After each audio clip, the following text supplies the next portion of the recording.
Good Friday morning, and thank you for joining us here on KARE 11 News Now. I'm Jason Hackett. Let's get to your headlines. History will be made in St. Paul today as Kali Her is sworn in as St. Paul's mayor. She'll be the first Hmong American and first woman mayor in the city. Kali Her shocked the city this fall with her surprise victory over two-time incumbent Mayor Melvin Carter. After serving in the Minnesota House for 6 years, Her joined the mayoral race last August, just 3 months before the November election. As a former staffer for Mayor Carter, she aligned with her former boss on many issues. Her told us this week that she's always seen St. Paul as a city of great potential. There's been really good progress that has been made, whether it is looking at, public safety and the decrease in violent crime or some of the development that is restarting. But truthfully, there's still much, much more work we have to do around all of this. Her's inauguration will take place this afternoon at St. Catherine University inside O'Shaughnessy Auditorium. And this morning, Mayor Carter is saying thank you to the city he led for 8 years. And I'm thankful that you invited me to lead this city, not just for you, but with you. If you support our next mayor with the same energy, strength, spirit of teamwork, and candor that you've supported this one, our beautiful city is poised for an incredible future. More of your headlines now. Happening right now, parents in the state's largest school district awaiting the outcome of contract talks between union educators and district leaders. They're working to avoid a strike. Union leaders say the district's latest proposal, quote, moved negotiations backward and included less employer support for health care insurance. If they can't come to an agreement, more than 3,000 teachers will walk off the job next Thursday. Burnsville police are increasing patrols this morning after a woman reported being assaulted on a park trail. This happened just after 8 yesterday morning in Crystal West Park off of 35W. Police say the woman was approached from behind by a man wearing dark clothing and a gray vest. Police say the suspect placed his hand over the woman's mouth and told her he had a weapon. Thankfully, she was able to fight off the suspect and get away. We haven't had any other incidents like this, and this is kind of abnormal for this area or even the city. So police are asking anyone living in the area to check their security cameras in case they captured anything. Meanwhile, that suspect has not been identified yet.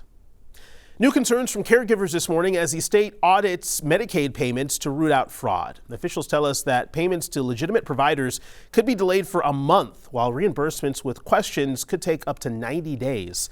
Our Lura Goose has more on the red flags caregivers are raising. What are your plans today, Kayla?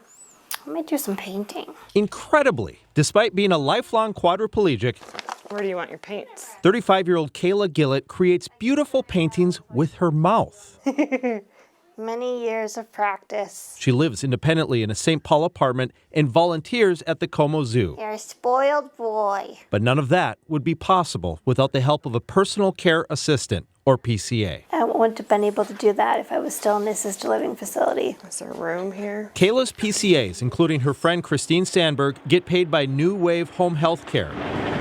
But the money comes from Medicaid reimbursements distributed by the State Department of Human Services. Those payments are now delayed as claims are audited as part of the attempt to root out fraud in the personal care assistance program. It's sad that people have to get that low to get money and that it affects the most vulnerable population, the elderly and the disabled. And so the workers are not going to get paid during this time. Kayla and Christine's fear is that PCAs who can't afford to miss paychecks will be forced to find work elsewhere. And I'm stuck in bed. I can't get up myself. I can't go to the bathroom. I can't eat, take my meds. I would be sitting there. I wouldn't be able to do anything. Kayla and Christine wish the state could find a way to keep legitimate payments coming without delay. We don't want to lose our workers who my friend Kayla relies on for basic life necessities. I feel like they could still do their investigation and still pay the money and be able to find these people yet. There's got to be a better solution. Alleged fraud in Minnesota's Medicaid programs will be one of the cases under scrutiny by U.S. lawmakers this month. Investigative reporter A.J. Legault is headed to Washington for the congressional hearings on fraud. He'll be reporting the findings for us live starting on January 6th and on the 7th, the day the hearings are being held. Well, there are several new laws now in effect here in Minnesota, including ways to help prevent financial exploitation of vulnerable adults. Elder law attorney Jill Sauber helped push for this law, a need she says she's seen in her own work. The law helps expedite the court process to stop someone from attempting to financially exploit someone. Specifically, the law focuses on vulnerable adults. Sauber says that's defined by state statutes as over 18 with mental or physical weaknesses. She says the law is an important tool able to step in and potentially stop that harm from happening. This is putting the power in the hands of the victim or trusted contacts that are close to them to help protect them. The court can order either an order for protection, injunctive relief, they can freeze assets. It's meant to stop the bleeding so we can get in right away. Now, the forms for this are already up and available on the Minnesota court system's website. Sauber says there are no filing fees for this petition. The new year is bringing big changes to some fire departments across the state. After a contentious couple of years, Orono and Long Lake Fire Services have merged into Shoreline Fire Department. Meanwhile, Maple Plains Fire Department is now a part of West Suburban Fire District. There are several cities and towns joining up for fire duties that some leaders say has reduced response times to emergencies. This is the future of, I believe, of many fire departments. With the staffing issues, with not as many people stepping forward with volunteers just because there's a time commitment involved with it. There's going to be more of this as we move forward, and I firmly believe it's going to be the future in this area. The fire department leaders we spoke with say beyond helping with staffing issues, it also helps save money on equipment. Brand new video this morning from a growing memorial at the Swiss ski resort, the scene of a deadly New Year's Day fire. At least 40 people were killed and more than 100 injured, and authorities worry the death toll could climb.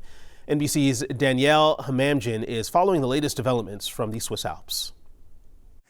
Well, what so many people thought were the sounds of fireworks and celebrations were in fact one of the worst tragedies Switzerland has ever experienced. Those are the words of the Swiss president. Now, officials say it is too early to give an official cause, but what some of the people who managed to escape have said is that they were champagne bottles with lit sparklers in them, that they were waved too high, hit the ceiling, and that's how the fire started. Although again, officials say it is too early to confirm the official cause. This is a very popular destination for tourists, especially Europeans, and in that bar would have been a lot of young people. This is an upscale ski area, but that bar is known to be very casual, people who come here to watch sporting events, and so a lot of youth in their late teens, early 20s. The identification process, they say, is going to take days because there are a lot of foreigners. This is not just a community in shock, but an entire country very much in shock.